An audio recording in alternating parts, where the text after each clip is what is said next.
It's another Mailbag Day on the show where I answer your questions about this Cardinals team, the coaching staff, and the front office, plus some discussion on what's going on in the MLB Playoffs on today's episode of Locked on Cardinals.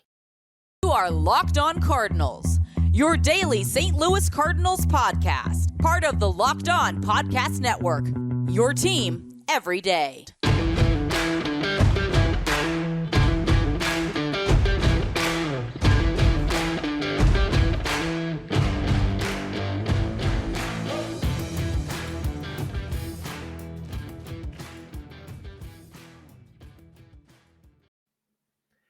Hey there, Cardinals fans. I'm JD Hafford. I'm a national radio sports anchor, born and raised in the Lou and a lifetime Cardinals fan. And I'm your host for Locked on Cardinals, part of the Locked on Podcast Network, covering your team every day.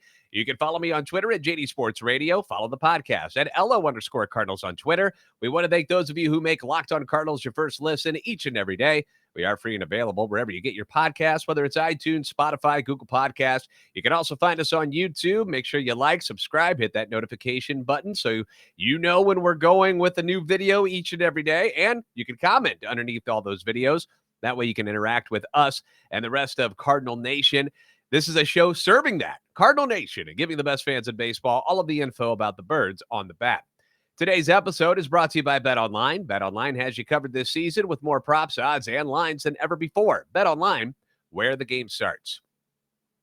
Time to answer some of your questions, okay? These are questions from the fans, and I mentioned at the beginning of the offseason, the more questions we get, the more of these mailbag episodes we can do. So be sure to send your questions into me once again on Twitter at JD Sports Radio, at LO_Cardinals on Twitter as well, or you can drop questions in the comments on all the videos that we post each and every day on YouTube. And when the week wraps up, I'll go through and find some of the best ones or most repetitive ones, because clearly multiple people want answers for that one, and we can go through them each week. So let's start this off with the first question. Now, this one comes from somebody named Red Stratus, and he or she writes, okay, so I'll form this as a question in the hopes that you will actually talk about it, as you have avoided the topic completely so far after the series ended. How much longer should the Cardinals keep Jeff Albert as the hitting coach? I feel he is the reason why our offense is so inconsistent and will continue to be so. Do you see him getting replaced anytime soon? Why or why not? What are your thoughts about him? All right, so first, thank you, Red Stratus. And I'll be honest with you, I have been kind of avoiding this question, and I'll tell you why. It's because as an outsider, as somebody who is not in the clubhouse, I don't exactly know what the hitting coach or pitching coach is actually saying and telling these guys. You know, I mean, I can sit there and speculate on what their philosophy and stuff is, judging by the way they pull the ball or hit the ball in the air and stuff like that. I could do that. It's easier to talk about the manager because I see him go out on the field and I see him making decisions with the lineups and stuff each and every day. Whereas the hitting coaches and stuff, it's all kind of behind the scenes. Like, you don't see a lot of interviews with the pitching coach or the hitting coach. Like, it's Ollie does all of the talking. So I don't know how big of an influence they have actually on these guys. I know they can go over video with them after games, give them ideas on why or why not certain things may be working, but neither Jeff Albert or Mike Maddux can hit the ball for them or throw the ball for the players, right? They can implement a philosophy and help them come up with a game plan against certain hitters and pitchers based on scouting reports and video that they have. But these guys, they can't make the plays for the Cardinals. They have to ultimately go out and perform for themselves. Now, hitting-wise, the Cardinals were 10th in batting average, tied for 9th in home runs, 5th in RBIs, tied for 5th in runs scored, 4th in on-base percentage, 7th in slugging percentage, 5th in OPS. They drew the 7th most walks and were 5th in strikeouts, which means only 4 teams struck out less than them this season. Now, of course, we want more production. All right, we always want more production, especially from the catcher position this year, and perhaps a healthy season from O'Neill, a better year from Carlson would have boosted these numbers. But in the grand scheme of things, those are pretty darn good numbers, are they not? Talent is what you need to execute your philosophy. And when you have below average hitters like Molina, Kisner, Austin Romine, Paul DeYoung trying to do what it is you want done, your numbers are going to suffer because they just weren't good hitters. But when you have talented players executing, it seems to work just fine. You had big years from Paul Goldschmidt and Nolan Arenado. Albert Pujols. Tommy Edman continues to do his thing. The young guys, they had their moments. I mean, Nootbaar showed promise. He got on base a ton. Brendan Donovan had a solid year, was on base a ton. Juan Yepes looked good when he was healthy. The injury happened, kind of knocked him off. Gorman had his issues, but I think they're going to get him right. I mean, we knew he was going to strike out a whole bunch, but he showed the power that he showed at AAA.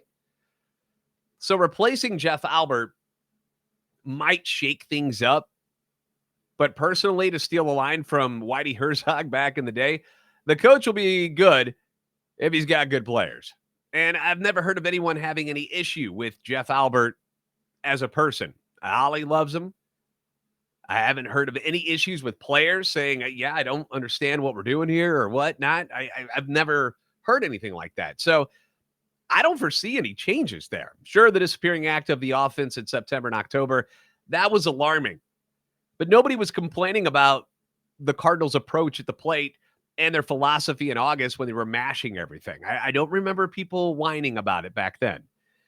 Now, as far as Maddux goes, the team had the 10th best ERA. Batting average against was a bit high, tied for 13th. They had the lowest strikeout total in the league, which is something I know they want to improve on, but they don't have what you would call power starting pitchers. You know, they were built to throw strikes and have the hitters put the ball in play to their Gold Glove defenders. Now, a healthy Jack Flaherty, he's going to help with that for sure. He gets more strikeouts than a lot of the other guys. They were 13th in walks allowed, 16th in whip, 9th in runs allowed, 10th in earned runs allowed. They led the league in double plays, which again goes with the idea that they try to get the other team to put the ball in play mentality.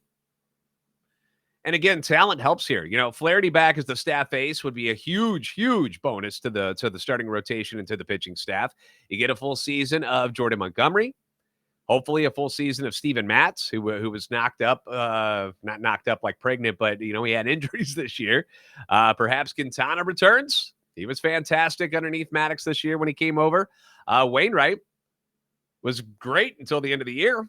So if you can find a power arm for the rotation, that's awesome. But we've talked about the talent in the bullpen. You add maybe another solid veteran out there. I know a lot of people are clamoring for another left-handed relief pitcher. Somebody that's a veteran with a little more experience. I guess people don't like the JoJo Romero or Genesis Cabrera ideas out there. I mean, Zach Thompson was pretty darn good from the left side. But I see where adding something like that would be cool. But again, the staff, the players, they all seem to like Maddux. They don't even mind him coming out and putting the claw and touching him when he comes out there. They all seem to respond to him pretty good. And the staff after the trade deadline, excellent. Like, that wasn't the issue coming down the stretch. It was the offense that kind of vanished, you know? And when it was all coming together in August, you saw how good this team can be. Quintana and Montgomery, they fit right in. Flaherty improved as he went along. At least he appeared to, in my eyes. Besides Waino's issues, I was pretty pleased with everything, but obviously there's room for improvement looking at the numbers there. So I don't see any changes at the hitting coach or pitching coach or on the staff at all. I don't think that's the issue. I really don't. I think it's just pure talent that you have in the clubhouse. So if I was a betting guy, I'd say both are back. And if you enjoy betting, then you know where you should go, right? BetOnline.net. You should do that today. BetOnline.net is your number one source for betting football and the start of the new basketball season. Find all of the latest player developments, team matchups, news, podcasts, and in-depth analysis on every game. And as always, BetOnline remains your continued source for all your sports wagering information with live betting and up-to-the-minute scores for every sport out there. The fastest and easiest way to check in on all your favorite games and events, including Major League Baseball, MMA, boxing, and golf. NFL this weekend, the Chiefs are 1.5-point favorites at the San Francisco 49ers, who out of nowhere last night traded for running back Christian McCaffrey from the Carolina Panthers. I have a grudge to pick with Christian McCaffrey, though. I'll never forgive CMC, though. Took him first overall in my fantasy draft a couple years ago, and that is the year when he started getting injured. Remember, he hadn't missed like a game or a practice or anything. I'm like, dude, taking him number one overall. And he just got hurt over and over and over, just torpedoed my whole season. So you can hear me in my voice here. I'm still a little bit upset with Christian McCaffrey. And now he's a 49er and one of the most run-happy offenses. Not sure if he's going to be playing or not on Sunday. I think that's still up in the air. But part of me thinks they got to get him on the field, right? Like they're going to be in front of the home crowd against Patrick Mahomes and the Chiefs. Got to get him on the field in front of the home crowd for a few plays so he can get the standing ovation, see him run out there. I think that's something they need to do, especially considering all the draft picks you gave up to get him. So big move there for the Niners. So does that move the line at all? Does that make you want to bet on the 49ers more? I don't know. Head to the website today. Use your mobile device to learn more. BetOnline. It's where the game starts.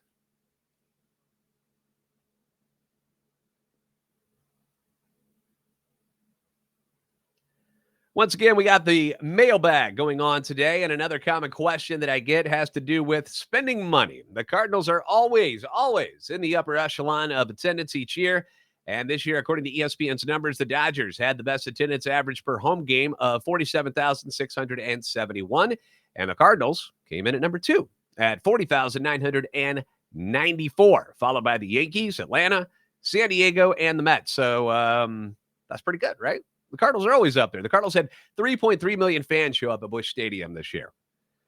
No surprise. The 3 million is a normal thing for the Cardinals. Now, the Cardinals were 12th in road attendance and finished overall at number 3 behind the Dodgers and the Yankees. So the question I get all the time, how come they don't spend money like these teams?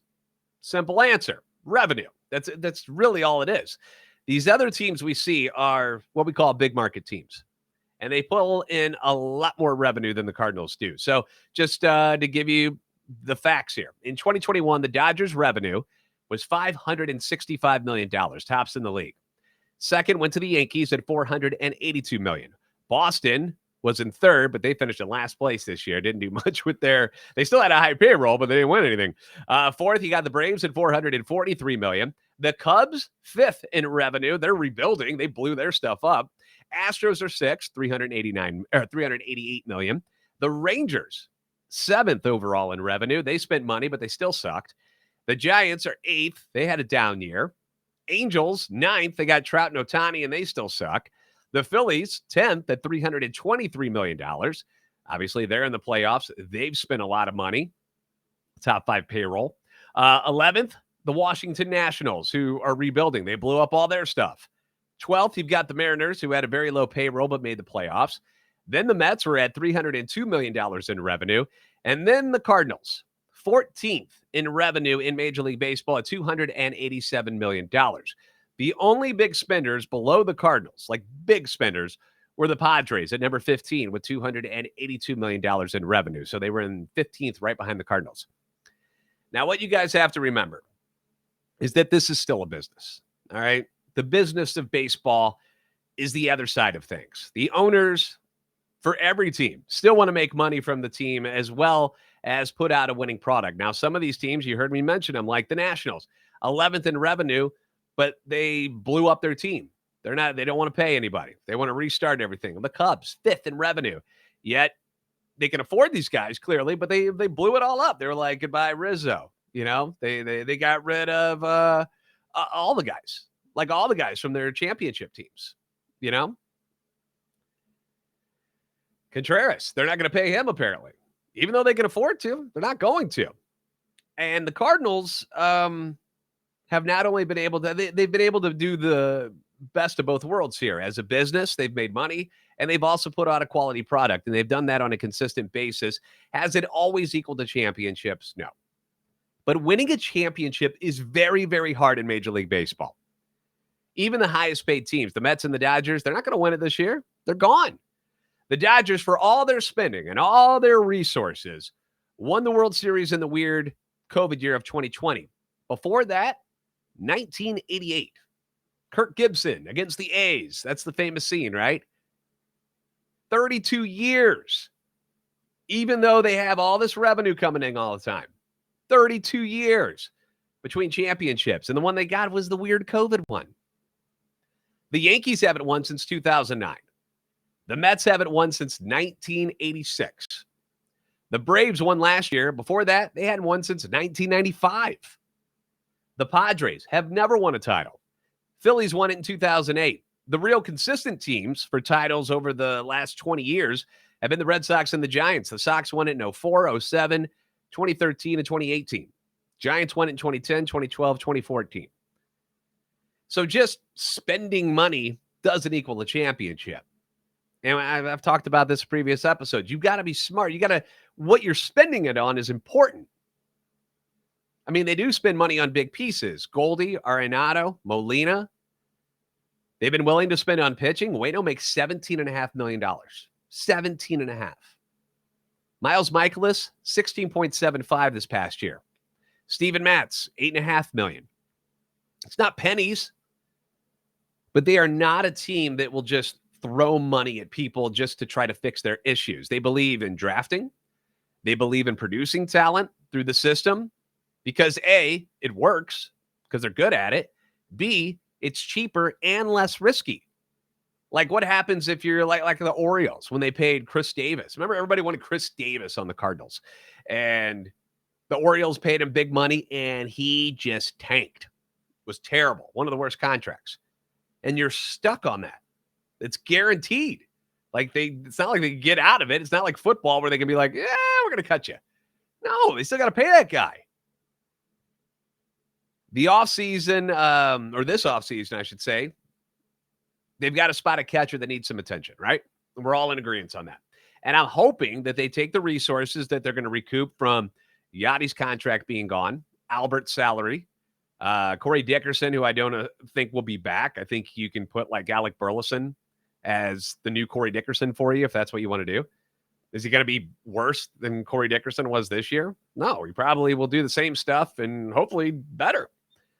And you take this money that you're saving on those guys, you put it towards that position, a.k.a. Wilson Contreras. Like, I'm going to die on this hill that I want Wilson Contreras on this team. The more I think about it, the more I want him. And then if Waino retires, that's another huge chunk of money that opens up to use on another starter or the bullpen upgrades that people want. What about a shortstop? If Waino doesn't come back, if a shortstop they like is available, I'm sure they'll entertain that as well. But knowing that you got Tommy Edman, who can play shortstop, and then Donovan and Gorman at second base, not quite the pressing need that catching is, at least in my eyes. But even if Waino comes back, maybe he'd be cool to take a little bit less money than $17.5 million. That way we can put those funds towards other stuff. But if you landed Contreras plus a Swanson or a Correa, Carlos Correa, or a Trey Turner, that would be amazing, right? But those shortstops are going to be crazy expensive and likely out of the Cardinals' range of what they are willing to spend on that position because they've got a guy in Tommy Edman who might win another Gold Glove this year. And they got him at shortstop already. He's popping 30 doubles and 30 stolen bases. Like, he's good. He's not some scrub. So that's just kind of how it is with the spending with the Cardinals. They do it in a smart way, which is why they're in the playoffs all the time. And I know it drives people nuts because there's not that go all in mentality. But this is going all in, because it's a business to them at the same time. They're not just going to just throw a ton of money at people and hope it works out. They're smart about it. And I think that's a respected way to go about spending your money and building a championship. Again, they don't tank. It's not like they're not going to be like Washington. They're not going to do what Chicago's doing, where they just sell off all the pieces and start all over. That's not going to happen. Another comment here on YouTube. Saw the new Halloween Ends movie, good, but I found it disappointing.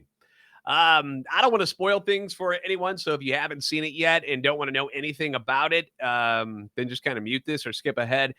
No spoilers. I'm not going to tell you what happens in the movie, but I'm also kind of meh on the film too. And that bums me out because I was really excited for it. So many other ways they could have taken it in my eyes. I enjoyed the first 10 minutes immensely. I thought that was cool.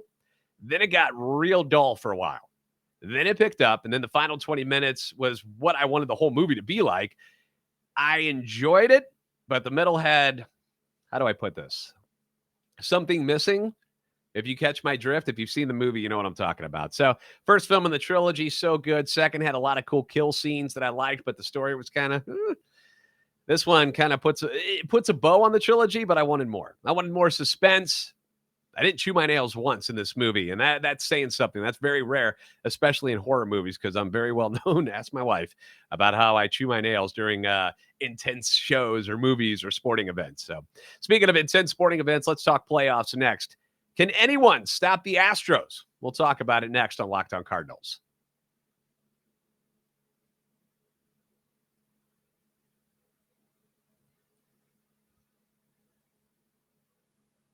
Coming into Friday, the NLCS is tied 1-1 between the Padres and the Phillies, with the series moving to Philadelphia for Game 3. Zach Wheeler was a beast again in Game 1 for Philly, but Aaron Nola got rocked. And that's bad news for the Phillies, because tonight's matchup favors the Padres with Joe Musgrove against Ranger Suarez. And we said it in the Cardinals-Phillies series that if you can beat one of those two guys, you got a chance against the Phillies, because those are their 1-2 punch. And then after that, it kind of falls off a bit. And the Padres have done that. And you've also got, for Philly, you got a red-hot Bryce Harper. Holy crap. Boy, did he wake up, right? Like, all I picture when I, thinking about Bryce Harper right now is the Undertaker meme where he sits up come playoff time.